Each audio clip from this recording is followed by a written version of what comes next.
नमस्कार विद्यार्थी मित्रांनो, MPSC तहलका या यूट्यूब चॅनलवर आपल्या सर्वांचे मनापासून हार्दिक स्वागत. मित्र, आजचा जो टॉपिक आहे आपला, तर याच्यामध्ये आपण राष्ट्रपती म्हणजेच व्हाईस प्रेसिडेंट या पदाबद्दल माहिती घेतोय.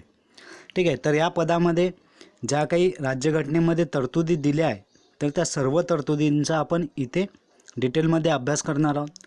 ठीक आहे. तर आपण अधिक वेळ न घालवता आपला जो टॉपिक आहे तो म्हणजे उपराष्ट्रपती हा टॉपिक सुरू करूया. ठीक आहे. जसं की आपल्याला माहिती आहे की उपराष्ट्रपती हे पद जे आहे तर हे देशातील दुसऱ्या क्रमांकाचे पद आहे. ठीक आहे. तर याच उपराष्ट्रपती पदाबद्दल काही कलमे आहेत.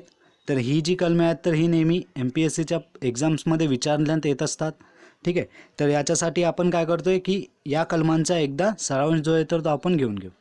तर कलम क्रमांक 63 मध्ये भारताचा उपराष्ट्रपती असेल अशी एक तरतूद देण्यात आली आहे. ठीक आहे. 64 मध्ये उपराष्ट्रपती हा राज्यसभेचा पदसिद्ध अध्यक्ष असतो ही तरतूद देण्यात आली. कलम क्रमांक 65 मध्ये उपराष्ट्रपतीने प्रभारी राष्ट्रपती म्हणून काम करणे किंवा राष्ट्रपती अनुपस्थितीत असताना किंवा राष्ट्रपती पद अल्प काळासाठी रिक्त असताना राष्ट्रपतीचे काम करणे. तर या ज्या कलमा आहेत किंवा या ज्या तरतुदी आहेत तर या कलम क्रमांक 65 मध्ये दिल्या आहे. कलम क्रमांक 66 मध्ये उपराष्ट्रपतीची निवडणूक देण्यात आली. 67 मध्ये उपराष्ट्रपतीचा कार्यकाळ. 68 मध्ये उपराष्ट्रपती हे पद रिक्त झाल्यास ते भरण्यासाठी निवडणूक घेण्याचा कालावधी जो आहे तर तो कलम क्रमांक 68 मध्ये देण्यात आला. 69 मध्ये शपथ आणि प्रतिज्ञा. 70 मध्ये इतर आकस्मिक परिस्थितीमध्ये राष्ट्रपतींचे काम पाहणे ही तरतूद देण्यात आली. आणि कलम क्रमांक 71 मध्ये उपराष्ट्रपतीच्या निवडणुकीशी संबंधित किंवा निगडीत काही ज्या बाबी आहे तर त्यांचा समावेश जो आहे तर तो कलम क्रमांक 71 मध्ये केला आहे. ठीक आहे. तर या जेवढ्या काही कलमा आहेत तर या कलमा खूप इम्पॉर्टंट आहे. जसं की कलम क्रमांक 64 असेल, 63 असेल, 66, 67, 69, त्याचप्रमाणे 65 आणि 70 या ज्या कलमा आहेत तर या खूप इम्पॉर्टंट कलमा आहे. ह्या नेहमी एक्झाम्समध्ये विचारण्यात येत असतात. ठीक आहे. तर आता आपण आपला जो मेन टॉपिक होता तो कलम क्रमांक 63 पासून सुरू करूया, उपराष्ट्रपती. ठीक आहे. तर उपराष्ट्रपती हा कोण असतो किंवा त्याच्यासाठी पात्रता काय असते तर ही राज्यघटनेमध्ये दिलेली आहे. एक तर म्हणजे तो भारताचा नागरिक असावा, त्याने वयाची 35 वर्षे पूर्ण केली असावी, तो राज्यसभा सदस्य म्हणून निवडून येण्यास पात्र असावा. ठीक आहे. या ठिकाणी ही राज्यसभेची अट का बरं टाकण्यात आली, कारण की उपराष्ट्रपती हा राज्यसभेचा पदसिद्ध अध्यक्ष असतो, त्यामुळे तो राज्यसभा सदस्य म्हणून निवडून येण्यास पात्र असावा अशी तरतूद जी आहे तर ती कलम क्रमांक 63 मध्ये टाकण्यात आली. त्याचप्रमाणे तो जो व्यक्ती आहे तर तो कोणत्याही लाभाच्या पदावर नसावा. जसं की कलम क्रमांक 64 मध्ये सांगण्यात आलं आहे की उपराष्ट्रपती हा राज्यसभेचा पदसिद्ध अध्यक्ष असतो. जसं की आपण विचार करतो की लोकसभा असेल तर लोकसभेमध्ये लोकसभेचा जो अध्यक्ष असतो तर त्याची निवड जी आहे किंवा लोकसभेचा जो सभापती असतो त्याची निवड त्यांच्या निर्वाचित गणातून केली जातात. ठीक आहे. म्हणजे त्याच गृहातून त्यांची निवड जी आहे तर ती करण्यात येत असते. परंतु या ठिकाणी काय म्हणण्यात आलं की कलम क्रमांक 64 मध्ये असे सांगण्यात आले की उपराष्ट्रपती जो असतो तर तो राज्यसभेचा पदसिद्ध अध्यक्ष असतो. ठीक आहे. यानंतरची कलम बघूया, कलम क्रमांक 65, ज्यामध्ये सांगण्यात आलं की प्रभारी राष्ट्रपती म्हणून काम करणे. आता हे प्रभारी राष्ट्रपती म्हणून उपराष्ट्रपती हा केव्हा काम करू शकतो. ठीक आहे. प्रभारी म्हणजे तात्पुरता. ठीक आहे. तर जेव्हा राजीनामा, मृत्यू, पदच्युती किंवा इतर कारणांमुळे राष्ट्रपती पद हे रिक्त असल्यास. ठीक आहे. हा एक पॉईंट आहे. त्याचप्रमाणे या कारणांमुळे काय होते की उपराष्ट्रपती जो असतो तर तो प्रभारी राष्ट्रपती म्हणून काम पाहत असतो. त्याचप्रमाणे प्रभारी राष्ट्रपती म्हणून काम पाहताना उपराष्ट्रपती हे राज्यसभेचे किंवा अध्यक्ष पदाची कामे जी असते तर ती करत नाही. ठीक आहे. हा या ठिकाणी महत्त्वाचा पॉईंट आहे. त्याचबरोबर जास्तीत जास्त 6 महिने उपराष्ट्रपती हा राष्ट्रपती म्हणून काम करू शकतो, कारण की आपण जेव्हा राष्ट्रपती हा घटक बघितला तर राष्ट्रपतीची निवडणूक जी आहे तर ती 6 महिन्यांच्या आत ठीक आहे. 6 महिन्यांच्या आत राष्ट्रपतीची निवडणूक जी आहे तर ती घ्यावी लागते. त्यासाठी उपराष्ट्रपती हा जास्तीत जास्त 6 महिने प्रभारी राष्ट्रपती म्हणून कार्य करू शकतो. आणि या कार्यासाठी कारणे कोणती आहे किंवा प्रभारी राष्ट्रपती म्हणून काम करण्यासाठीची कारणे कोणती आहे, तर ती म्हणजे एक राजीनामा, मृत्यू, पदच्युती किंवा इतर कोणतेही कारण, म्हणजे राष्ट्रपती अनुपस्थित असेल किंवा दुसऱ्या कारणांमुळे ते उपराष्ट्रपती जे असतात तर ते प्रभारी राष्ट्रपती म्हणून काम पाहू शकतात. हे सगळी माहिती जी आहे तर ही कलम क्रमांक 65 सांगण्यात आली आहे. यानंतर आपण बघूया की उपराष्ट्रपतीची निवडणूक जी आहे तर ती कशा प्रकारे होते. तर ही जी निवडणूक असते तर ही अप्रत्यक्षपणे होते आणि निर्वाचन मंडळाद्वारे निवडणूक होत असते. तर निर्वाचन मंडळामध्ये कोण असतात, तर निर्वाचन मंडळामध्ये संसदेतील दोन्ही गृहाचे सदस्य असतात. ठीक आहे. या ठिकाणी जर का आपण राष्ट्रपतीच्या निवडणुकीशी उपराष्ट्रपतीच्या निवडणुकीची तुलना केली तर या ठिकाणी आपल्याला काही बाबी ज्या आहेत तर त्यामध्ये फरक आढळून येतो. तर सर्वप्रथम म्हणजे या ठिकाणी जर का आपण विचार केला की या उपराष्ट्रपतीच्या निवडणुकीमध्ये संसदेच्या दोन्ही गृहाचे सदस्य असतात. आता दोन्ही गृहाचे सदस्य म्हणजेच कोणते सदस्य, जे सदस्य निवडून आलेले असेल आणि दुसरे सदस्य म्हणजे नामनिर्देशित असेल, बरोबर ना. तर परंतु आपण जेव्हा उपराष्ट्रपती हा घटक बघितला होता तर त्यामध्ये आपण बघितलं की फक्त निवडून आलेले जे सदस्य असतात तर तेच निर्वाचन मंडळामध्ये असतात. तर नामनिर्देशित सदस्य जे असतात तर ते या ठिकाणी येत नाही. ठीक आहे. म्हणजे जे फक्त निर्वाचित सदस्य आहेत तर त्यांनाच त्या निर्वाचन मंडळामध्ये सामील करण्यात येत असते किंवा राष्ट्रपतीची निवडणूक असेल तर. परंतु उपराष्ट्रपतीच्या निवडणुकीमध्ये नामनिर्देशित तसेच निर्वाचित हे दोन्ही सदस्य जे असतात तर ते पार्टिसिपेट करत असतात. ठीक आहे. आणि दुसरी महत्त्वाची पॉईंट म्हणजे उपराष्ट्रपतीच्या निवडणुकीमध्ये राज्य विधानसभाचे सदस्य जे असतात तर ते राहत नाही. ठीक आहे. जसं की आपण राष्ट्रपतीच्या निवडणुकीमध्ये बघितलं होतं की सर्व विधानसभा ज्या आहेत आपल्या देशातील तर त्या सर्व विधानसभातील निर्वाचित सदस्य जे आहे तर त्यांद्वारे काय होत असते किंवा त्या विधानसभांचे जे सदस्य आहे तर ते त्या निर्वाचन मंडळामध्ये असतात. परंतु या ठिकाणी आपल्याला हा पॉईंट दिसून येतो की जी उपराष्ट्रपतीची निवडणूक आहे तर त्यामध्ये फक्त संसदेचा अधिकार आहे. म्हणजे संसदेच्या दोन्ही गृहातील निर्वाचित आणि नामनिर्देशित सदस्य जे असतात तर ते सहभाग घेत असतात. परंतु या ठिकाणी राज्यातील किंवा राज्य विधिमंडळातील कोणतेही सदस्य यामध्ये पार्टिसिपेट करत नाही. ठीक आहे. तर या ठिकाणी काही अटी जे आहे तर त्या देखील दिल्या आहेत. तर उपराष्ट्रपतीचे नामांकन करण्यासाठी 20 मतदारांनी त्यांचे नाव जे आहे तर ते सुचवले पाहिजे आणि 20 मतदारांनी त्यांना अनुमोदन केले पाहिजे. जर का आपण राष्ट्रपतीबद्दल विचार करू तर या ठिकाणी 50-50 आहेत. ठीक आहे. त्याचप्रमाणे प्रत्येक उमेदवाराने भारतीय रिझर्व्ह बँकेमध्ये 15,000 रुपये अनामत रक्कम जी आहे तर ती भरली पाहिजे. ह्या ज्या आहे तर या निवडणुकी संबंधित काही बाबी आहे ज्या कलम क्रमांक 66 आपल्याला देण्यात आलेल्या आहे. यानंतरचा पॉईंट, सर्व विद्यार्थ्यांसाठी एक महत्त्वपूर्ण अशी सूचना, तुम्ही अनअकॅडमी या इंडियाच्या लार्जेस्ट लर्निंग प्लॅटफॉर्मला ओळखतच असाल. ठीक आहे. तर याच प्लॅटफॉर्मवर ज्या 2 नवीन बॅचेस आहेत ज्या 2021साठी सुरू झाल्या आहेत त्या दोन्ही राज्यसेवा त्याचप्रमाणे जी आपली संयुक्त सेवा आहे, संयुक्त गट ब यासाठी म्हणजे आपली जी PSI ST आहे ASO एक्झाम असते तर याच्या प्रिलिम आणि मेन्स या दोन्हींचा अभ्यासक्रम एकत्र घेऊन 2 नवीन बॅचेस ज्या आहेत तर त्या सुरू करण्यात आल्या. तर त्यासाठी तुम्ही सबस्क्रिप्शन घ्यायला विसरू नका. ठीक आहे. तर हे जे सबस्क्रिप्शन आहे तर हे कशा प्रकारे घेतल्या जाते किंवा या दोन्ही बॅचमधून तुम्हाला काय काय मिळणार आहे तर ते आपण हळूहळू बघून घेऊ. तर सुरुवातीला बघू की या बॅचेसमधून तुम्हाला काय मिळणार. तर ते म्हणजे डेली लाईव्ह क्लासेस, म्हणजे कोणत्याही प्रकारचे कोणत्याही सब्जेक्टचे लाईव्ह क्लासेस जे आहे तर ते तुम्ही या ठिकाणी बघू शकता. त्याचप्रमाणे यामध्ये लाईव्ह टेस्ट असतील आणि क्विजेस असतील. त्याच्या माध्यमातून तुम्ही तुमचा अभ्यासक्रम जसा तुमचा सुरू आहे तर त्याचा परफॉर्मन्स कसा आहे तर ते देखील चेक करू शकता. त्याचप्रमाणे याच्यामध्ये जर का आपण बघितलं तर या ॲप्लिकेशनवर किंवा अनअकॅडमीवर जे काही कोर्सेस आहे तर ते चांगल्या प्रकारे स्ट्रक्चर्ड केलेले आहे. म्हणजे जसा आपला अभ्यासक्रम जो असतो राज्यसेवेचा किंवा आपला PSI ST यायचा, तर त्यानुसार हे जे सगळे कोर्सेस आहेत तर ते टाकण्यात येत असतात. ठीक आहे. आणि त्यांनाच जो विशेष भर असतो तर तो देण्यात येत असतो. प्रिव्हियस इयर क्वेश्चन्स जे असतात तर ते देखील घेण्यात येत असतात. बरोबर. त्याचप्रमाणे तुम्ही जे आहे तर ते सबस्क्रिप्शन घेऊन फक्त या 2च बॅच नाही तर इतर बॅचेससुद्धा बघू शकतात. त्याचबरोबर इतर जे लेक्चरर्स आहे किंवा एज्युकेटर्स आहे तर तुम्ही त्यांना देखील या ठिकाणी बघू शकाल.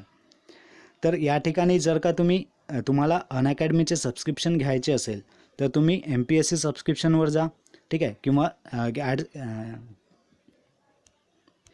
किंवा तुम्ही गेट सबस्क्रिप्शनवर क्लिक केले तर तुम्हाला ही जी स्लाईड आहे तर ही स्लाईड त्या ठिकाणी तुम्हाला दिसेल.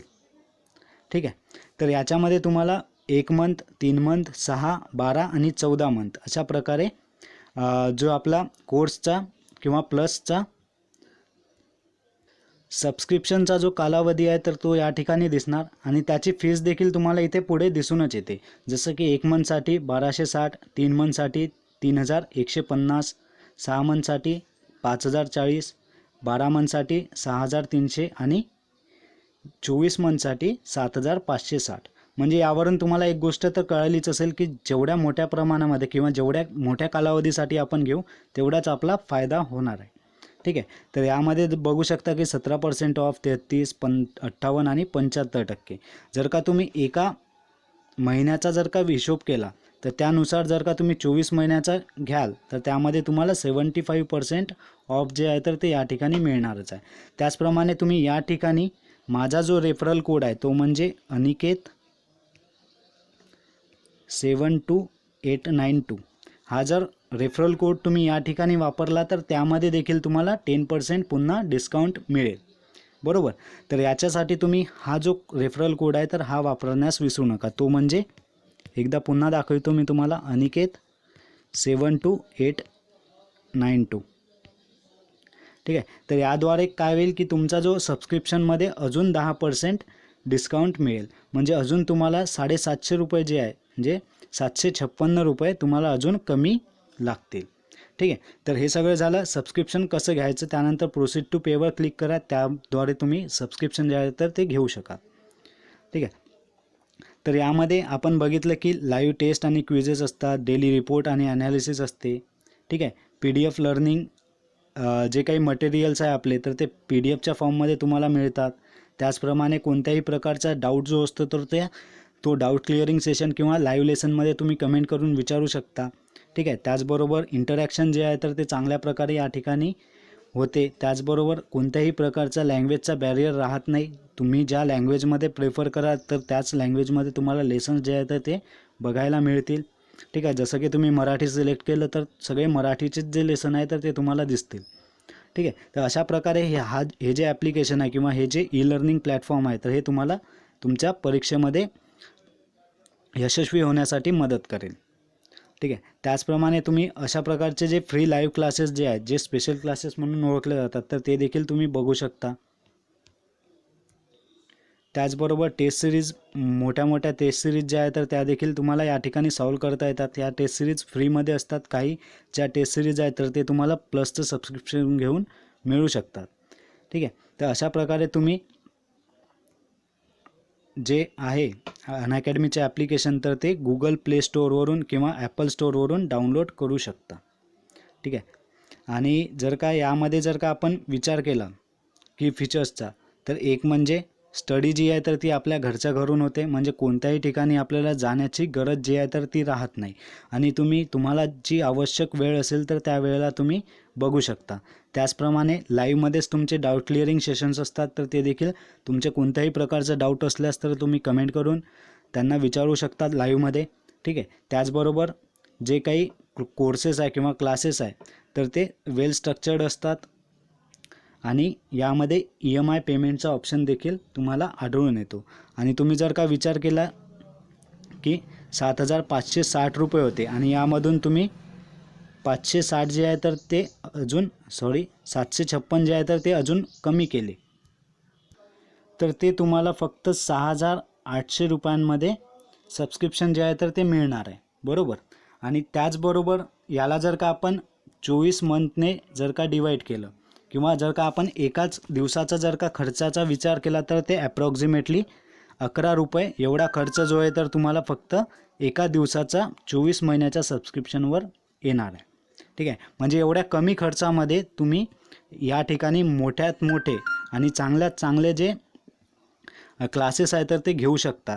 या ठिकाणी चांगले एज्युकेटर्स देखील आहे, तर तुम्ही त्यांना बघून किंवा त्यांच्याकडून शिकून तुमची MPSCची जी एक्झाम आहे तर ती क्रॅक करू शकता. जसं की मी तुम्हाला सांगितलं की राज्यसेवेसाठी एक नवीन बॅच जी आहे तर ती सुरू करण्यात आली. यामध्ये प्रिलिम आणि मेन्स दोन्ही आहे. जी बॅच 10 जूनपासून सुरू होते आणि यामध्ये 1 इयरचा पूर्ण फाउंडेशन बॅच आहे. ठीक आहे, तर यामध्ये polity, geography, ancient history, economics म्हणजे सगळे काही जे सब्जेक्ट आहे जे प्रिलिम आणि मेन्स ओरिएंटेड असतात. ठीक आहे, तर हे सगळे सब्जेक्ट तुमचे इथे कवर होतील. आणि याच प्रकारची बॅच जी आहे तर ती PSI STI साठी देखील सुरू करण्यात आली, जिचं नाव आहे MPSC combined comprehensive pre mains foundation batch 2021. ही जी बॅच आहे तर ही 15 जूनपासून सुरू होते. यामध्ये देखील तुम्हाला जे वेगवेगळे एज्युकेटर्स आहेत तर ते दिसतील. ते उत्तम प्रकारे तुमचे मार्गदर्शन जे आहे तर ते करतील. त्याचबरोबर प्रिव्हियस इयर क्वेश्चनच्या माध्यमातून तुमचे सगळे डाऊट्स जे आहेत तर ते या ठिकाणी क्लिअर होतील. ठीक आहे, तर यामुळे तुम्ही अनअकॅडमीचे सबस्क्रिप्शन घ्यायला विसरू नका. आणि माझा जो रेफरल कोड होता तो म्हणजे अनिकेत 72892. ठीक आहे, तर हे रेफरल कोड वापरा. याद्वारे तुम्हाला पुन्हा 10% डिस्काउंट जे आहे तर ते देखील मिळेल. धन्यवाद. आपण बघूया ते म्हणजे कलम क्रमांक 67 उपराष्ट्रपतीचा कार्यकाळ. तर पदग्रहण केल्यापासून 5 वर्षे जे असते तर त्यांचा कार्यकाळ असतो. ठीक आहे, त्याचप्रमाणे त्यांना वाटेल तेव्हा ते राष्ट्रपतीला उद्देशून आपला राजीनामा जे आहे तर ते देऊ शकतात. त्याचबरोबर यांची पदच्युती करण्यासाठी गृहातील एकूण सदस्य संख्येच्या निव्वळ बहुमताने राज्यसभेने जर का ठराव पारित केला किंवा संमत केला तर त्याद्वारे त्यांची पदच्युती जी आहे तर ती करण्यात येत असते. परंतु यासाठी लोकसभेची सहमती घ्यावी लागते. ठीक आहे, तर हा एक महत्त्वाचा पॉईंट आहे या ठिकाणी. अशाच प्रकारच्या पॉईंटवर MPSCच्या एक्झाम्समध्ये प्रश्न जे असतात तर ते विचारण्यात येत असतात. ठीक आहे, पदच्युतीसाठी निव्वळ बहुमताने म्हणजे साध्या बहुमताने राज्यसभेमध्ये ठराव तर पास करू शकतो, परंतु त्यासाठी फक्त एकदा लोकसभेची सहमती जी आहे तर ती आपल्याला घ्यावी लागते. ठीक आहे, त्याचबरोबर पदच्युत करण्यासाठी कोणतेही कारण जे आहे तर राज्यघटनेमध्ये सांगण्यात आलेले नाही. ठीक आहे, ज्या ज्या ठिकाणी आत्तापर्यंतचे आपले जेवढे पण लेक्चर्स झाले आहे तर ज्या ठिकाणी मी सांगितलं आहे की राज्यघटनेमध्ये सांगण्यात आलेले नाही म्हणजे त्या पॉईंटवर एकदा तरी प्रश्न जो आहे तर तो विचारण्यात आलेला आहे. कारण की आयोग जे आहे तर ते अशाच प्रकारच्या प्रश्नांवर भर देते किंवा अशाच प्रकारच्या पॉईंटवर भर देते की ज्या गोष्टी राज्यघटनेमध्ये नाही. बरोबर ना, त्यासाठी मी हा जो पॉईंट आहे तर याला 3 स्टार दिले. ठीक आहे, त्याचबरोबर कोणताही व्यक्ती जो असेल तर तो पुनर्निवडणुकीसाठी पात्र असतो आणि कितीही वेळा तो निवडून येऊ शकतो. ठीक आहे, तर आतापर्यंत फक्त एकच व्यक्ती जे आहे तर ते 2दा उपराष्ट्रपतीपद त्यांनी घेतले, ते म्हणजे आपल्या भारताचे पहिले उपराष्ट्रपती S. राधाकृष्णन. ठीक आहे, डॉक्टर S. राधाकृष्णन जे आहे तर तेच आपल्या भारताचे पहिले उपराष्ट्रपती आणि तेच कंटिन्यू 2दा जे आहे तर ते निवडणुकीमध्ये पास झाले किंवा ते 2दा निवडून आले होते.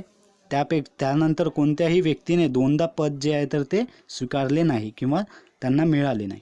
ठीक आहे, यानंतर आपण बघूया की कलम क्रमांक 68 मध्ये काय सांगण्यात आलं. तर उपराष्ट्रपती पद जे आहे तर ते रिक्त झाल्यास पद भरण्यासाठी निवडणूक घेण्याचा कालावधी. तर सुरुवातीला आपण विचार करू की उपराष्ट्रपती पद हे रिक्त केव्हा होऊ शकते. बरोबर ना, किंवा कोणत्या प्रकारे हे पद जे आहे तर ते रिक्त होऊ शकते. एकतर 5 वर्षाचा कार्यकाळ जो आहे तर तो संपल्यानंतर, दुसरा म्हणजे त्यांनी राजीनामा दिल्यानंतर, आणि तिसरा म्हणजे त्यांची पदच्युती झाल्यानंतर, चौथा पॉईंट आहे त्यांचा मृत्यू झाल्यावर, आणि 5वा पॉईंट आहे या ठिकाणी की अपात्र असल्यास म्हणजे किंवा निवडणूक जी आहे तर ती अवैध ठरल्यास. म्हणजे तो व्यक्ती समजा अपात्र असेल निवडून येण्यासाठी किंवा त्यांची जी निवडणूक झाली आहे तर ती अवैध जर का ठरवण्यात आली तर तो व्यक्ती जो असतो तर त्याला त्याचे पद जे आहे किंवा उपराष्ट्रपती पद जे आहे तर ते रिक्त करावे लागते. ठीक आहे. तर वरीलपैकी कोणत्याही कारणाने पद रिक्त झाल्यास ते भरण्यासाठी शक्य तितक्या लवकर निवडणूक जी आहे तर ती घेतली पाहिजे, अशी राज्यघटनेमध्ये तरतूद करण्यात आली आहे. म्हणजे शक्य तितक्या लवकर, याचा कालावधी जो आहे तर तो या ठिकाणी देण्यात आलेला नाही. यानंतर आपण बघूया की शपथ किंवा प्रतिज्ञा यामध्ये काय असते. तर जर का आपण विचार केला उपराष्ट्रपतीचा, तर उपराष्ट्रपती हे पद ग्रहण करण्यापूर्वी शपथ किंवा प्रतिज्ञा जे आहे तर ती घेत असते.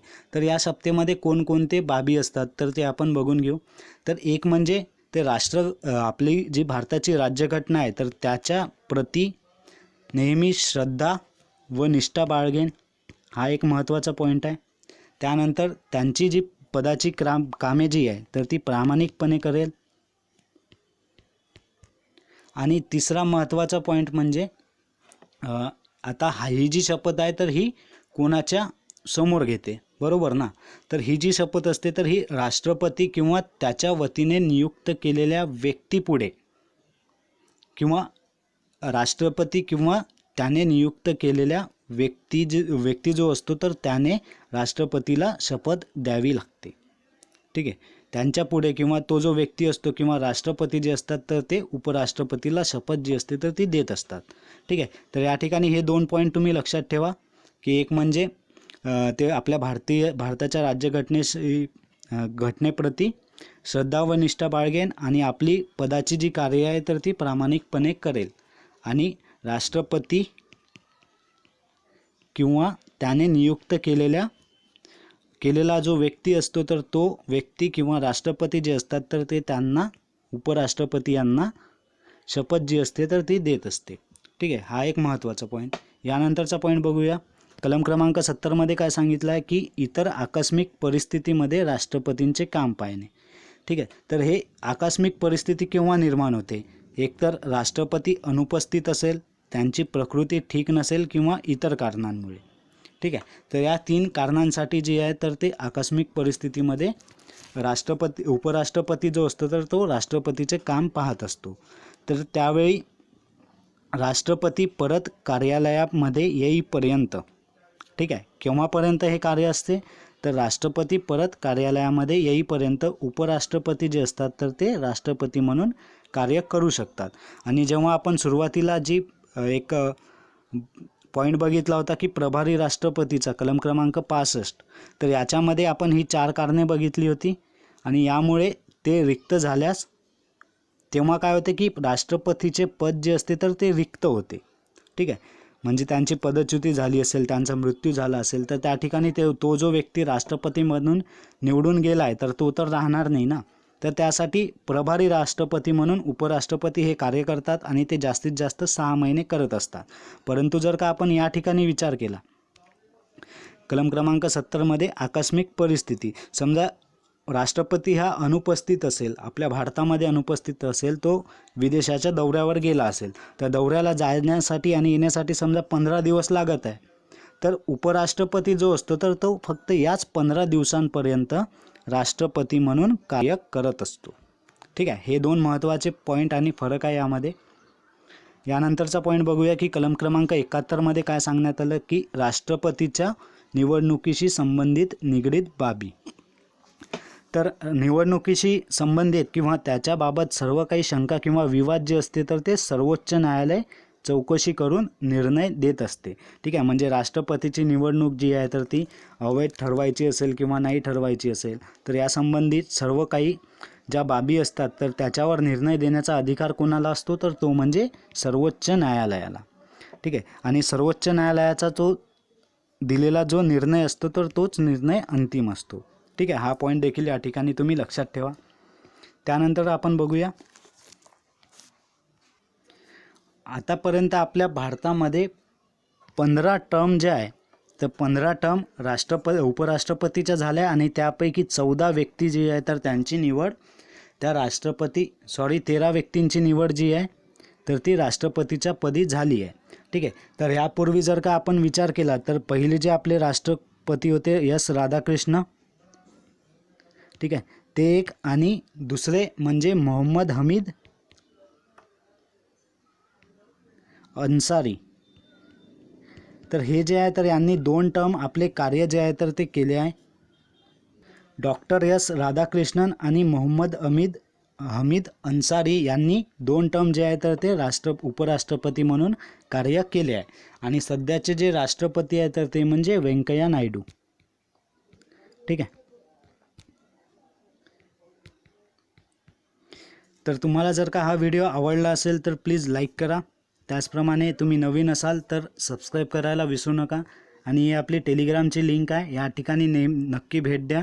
त्याचबरोबर तुम्हाला जर का अनअकॅडमी या ॲप्लिकेशनवर प्लससाठी सबस्क्रिप्शन घ्यायचं असेल तर त्यासाठी हा माझा रेफरल कोड यूज करा. याद्वारे तुम्हाला 10% डिस्काउंट जे आहे तर ते त्याच्यामध्ये मिळेल. आणि तुम्ही त्या ठिकाणी जेवढ्या मोठ्या कालावधीसाठी कोर्स घ्याल तेवढ्या मोठा डिस्काउंट जे आहे तर तुम्हाला त्या ठिकाणी म्हणजे दिसणारच आहे. ठीक आहे. तर तुम्हाला हा व्हिडिओ आवडल्यास नक्की लाईक द्यायला विसरू नका. धन्यवाद.